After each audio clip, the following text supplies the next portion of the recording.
interesting. Joining us right now to talk much more about this and all the headlines really coming in this morning is global affairs analyst Kim Dozier. And Kim, I want to focus in on what we've really learned about coming from the White House, the White House giving the green light to Ukraine to use ATACMS and missiles to go farther into Russia, firing into Russia. We just learned this morning that Russian state media confirms Ukraine did fire long-range missiles provided by the United States into Russia for the first time. Really, it seems Ukraine wasting no time after getting that green light. What's your sense of what impact this has on this war? Well, this feels like the Biden administration's attempt to checkmate both Putin and Trump on the way out.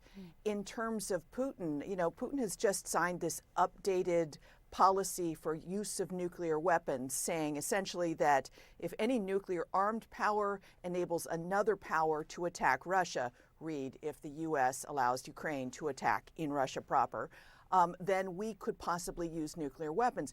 But with this few weeks to go to an incoming Trump administration, why would Putin do that and jeopardize security writ large and basically waste his ammunition right now by using nuclear weapons? So that's checkmated.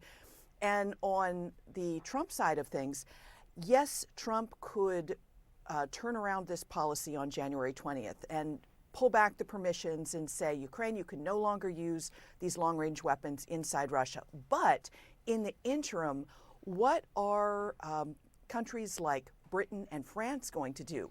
They weren't giving permission for the use of their long-range weapons until the U.S. did. So they could now say, hey, you can use our Storm Shadow systems to help. And all of these weapons being enabled at once could help Kyiv retain Kursk through the Trump administration taking office. And then they've got Kursk as a bargaining chip to trade off for parts of the Donbass or maybe even parts of Crimea when they sit down with this inevitable negotiation that Trump says he's going to organize between Moscow and Kyiv.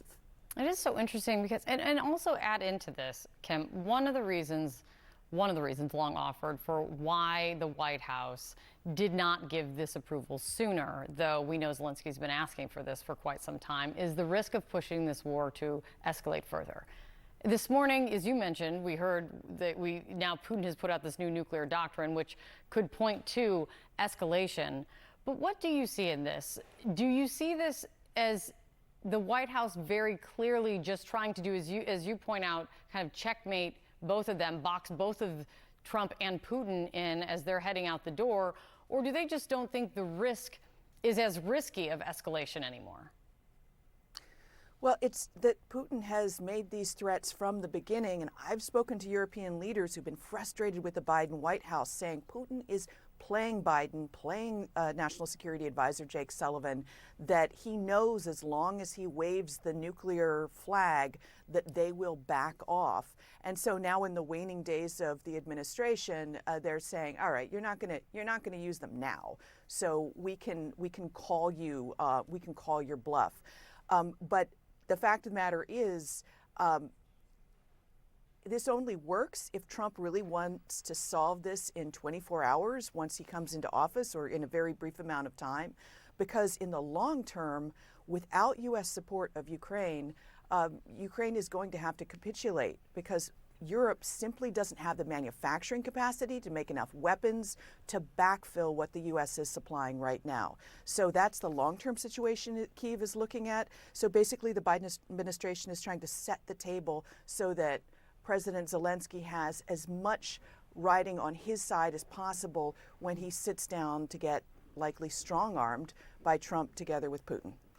One place we know that Vladimir Putin is not is at this G20 in Peru as President Biden is going to be wrapping it up. This is because the International Criminal Court is currently has an arrest warrant out for Vladimir Putin over this, what we're exactly talking about, Ukraine. President Biden is wrapping this G20 with what as a parting message do you think to world leaders? Because all the reporting we have been seeing is that world leaders are kind of already looking past him and looking toward the next occupant of the White House. Yeah, he seems to be sticking to his message, going down with the ship. This morning, the White House put out his agreement with Brazil on sustainable energy and climate change, things that we all know are going to be reversed come January. But he's messaging, I think, both to the world and to Democratic voters back in the States, this is what the Democrats stand for. And, you know, in 3 years, Trump will be a lame duck, and you're going to have to think about how you want to go forward. Great to see you, Kim. Thank you, as always. Sarah. All right.